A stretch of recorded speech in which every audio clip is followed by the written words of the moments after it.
Jeff Slauson here from 19 News Now at the 19 News Digital Desk. The ARPA funds that have been provided from the federal government to the city of Cleveland, now this was to help for recovery during the COVID-19 pandemic, they're starting to get to an end. We've basically exhausted almost all of them. There's still a little bit left here.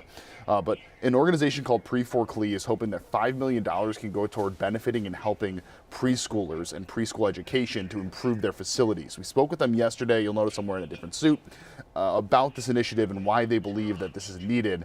And it's a pretty compelling look at the current state of things and why it is needed to have some more funding. To begin here, the starting question, talking about the investment that you're all hoping can come to some of those early learning spaces. Kind of explain to people why you feel like this investment is needed and why that hasn't happened as of right now.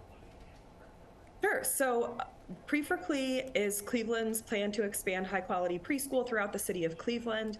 And we've been around for 9 years now. And this is really a next step in the work that we've done around expanding high-quality preschool access throughout the city.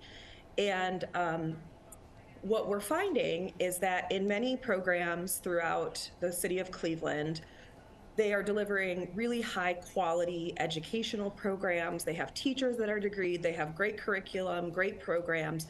But because of the business model for early childhood, there's just a lot of facility issues. And so the quality of the facilities don't necessarily match the quality of the program that's being delivered for these kids.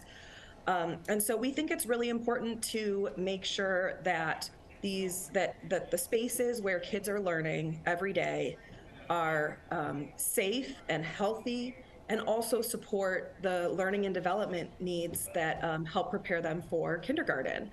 And so we are really focused on adding this project, Early Learning Spaces, to our portfolio of work and really trying to make sure that all of our early childhood facilities across the city have a program quality that matches their facility quality.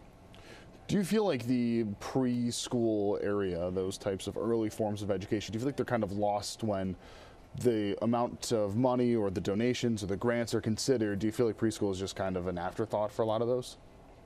I don't actually, on the whole, in the city of Cleveland. And we have a ton of really incredible support. And Cleveland and Cuyahoga County has really been a leader in early childhood throughout the state and nationally. But this facility side of the work has kind of been forgotten in all of this. So this is really trying to focus more on those physical spaces. And I think also, we're talking here about American Rescue Plan Act funds, and this is really a neighborhood investment. This is a community development, economic development investment, so that we know that kids have these safe, supportive environments to learn in every Cleveland neighborhood. A lot of these sites are also in sort of neighborhood institutions that serve, people beyond just the preschoolers and early childhood students who are there. Places like Murtis Taylor Human Services, places like the Salvation Army. Those are all part of Pre4Cle's network of preschools that could be eligible for these for participation in this program. And so the benefits wouldn't just be to preschool kids, it would be to all of the kids who are served in that center, so infants, toddlers, school age if they're there, but also anyone else who comes into these neighborhood institutions to get services and support. What are some specific things that are needed, and at least generally, and I'm saying specific and generally is an oxymoron here, but like for most of these places, what are some specific things that would be needed or are needed to help the learning that's taking place? Yeah, so we are looking both at dealing with some sort of like deferred maintenance type issues. So a lot of places have, need new roofs or need windows, need some upgrades to their HVAC systems, all of which of course also will help with efficiency and will bring down costs over time.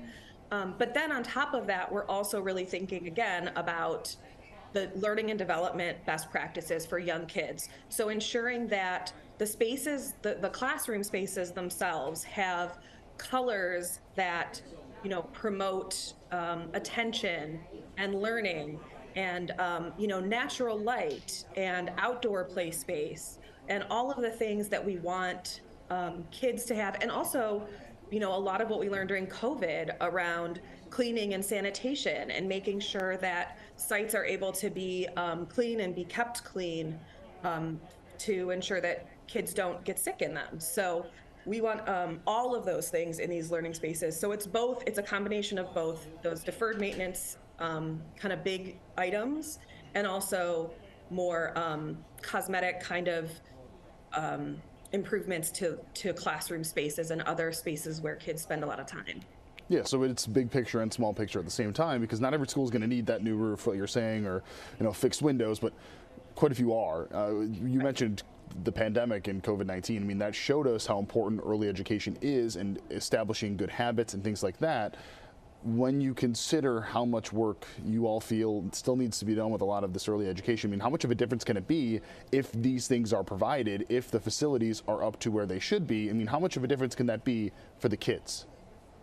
Oh yeah, I mean, we see again and again in research the impact that this has, and we see in our own local data that kids who are attending high quality preschool programs are better prepared for kindergarten.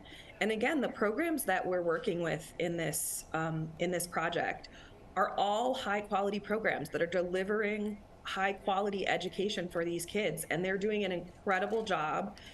And we think that the spaces should match the quality of the program. I'll also say we think a lot about early childhood education as a support for kindergarten readiness. But this is really a two-generation intervention for kids and families, because we also know that there's a lot of people who are still out of work after the pandemic and who are trying to get back to work. And they can't do that if they don't have safe and supportive places to send their kids to while they go to work. And so while we certainly know that it has a huge impact on the kids who are in the program and the future that they're going to have and the success they're going to have into school and beyond, it also is an essential support for parents and other caregivers who want to work. You mentioned ARPA funds being a huge point of this. I mean, what other avenues are you hoping that either the state or the city can use to help with the mission? So in addition to the American Rescue Plan Act funds that we're hoping to be considered for at the city level, we also have a federal earmark that will support a cohort of this project that Congresswoman Shontel Brown and Senator Sherrod Brown helped us secure in the federal budget. And we have had a lot of philanthropic support locally as well. So our first few cohorts have been philanthropically funded, and then we also have this federal earmark. And then moving forward, are hoping to be considered for these ARPA funds. You answered all my questions here. The last thing that I do have for you is, you mentioned that there are some immediate needs here. The school season just starting to wind down. No better time than now to do these, right? So is the hope that maybe some of these funds can come down, and by the time students are coming back to school in the fall, that they are fixed? Yeah, definitely. I think the summer does offer an opportunity for some of these programs where we may need to get in when kids aren't there.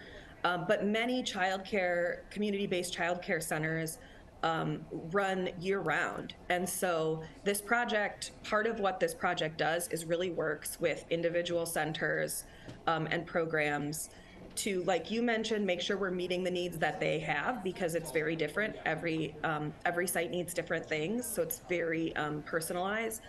But also to work with those providers to make sure that we're not disrupting the learning that's going on and making sure that we get a good schedule to get the work done. We have all this information available on our website at cleveland19.com with links if you are interested at all in getting involved. We have more on these stories of the day tonight on 19 News at 7:30. For now, I'm Jeff Slauson with 19 News. Have a great night. Much more to come, both on air and online. 19 News, now streaming on Samsung Smart TV. Search for channel 1035.